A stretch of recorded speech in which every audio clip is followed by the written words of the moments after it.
In June, we have a really interesting program with the young conductor Ludovic Morlot, who's making a return to the orchestra. He performs a program that combines pieces by Mussorgsky, Ravel, and the English composer William Walton. The program, I think, is fascinating in the way that it juxtaposes these different pieces.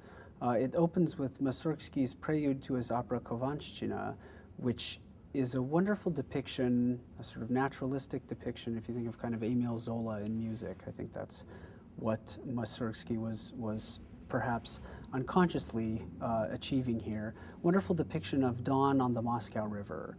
So you get these very evocative images of the sun literally rising over a body of water. It also explains why perhaps Mussorgsky was so influential on the young Debussy. You know, it's sort of proto-impressionist music, if you will. The second piece on the program is the violin concerto of Sir William Walton. The program features Gil Shaham as soloist, and Gil, of course, is a regular and much loved guest with the New York Philharmonic, with our orchestra, with our musicians, with our audience, and so it's a pleasure to have him back. Gil has been engaged in a kind of multi-year project, a sort of ongoing survey of violin concertos written in the 1930s. The William Walton Violin Concerto is, of course, one of those pieces. Now, on the second half of the program, we have Ravel's Pavane for a Dead Princess, which is another beloved and very evocative sort of short piece, in this case with a glorious horn solo.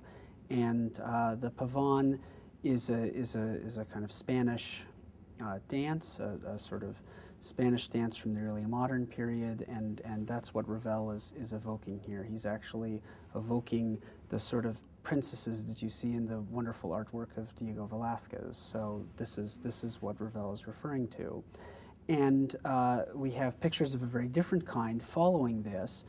The pictures from an exhibition of Mussorgsky orchestrated by Ravel. So that's kind of the geometry here, the connection from Mussorgsky to Ravel and back to Mussorgsky. Mussorgsky's pictures from an exhibition actually started life as a solo piano piece. And in the piece, Mussorgsky depicts not only the pictures at the exhibition, but also himself walking from picture to picture. So the piece doesn't actually begin with one of the pictures, it begins with a promenade. And it's interesting to hear how Mussorgsky varies this theme kind of as he moves from picture to picture.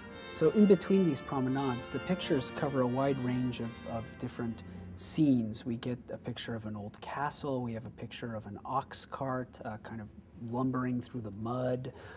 We have sort of fantastical pictures like unhatched chicks dancing in their eggshells, or a witch of Russian fairy tale, of Russian legend named Baba Yaga, riding around in a hut on hen's legs.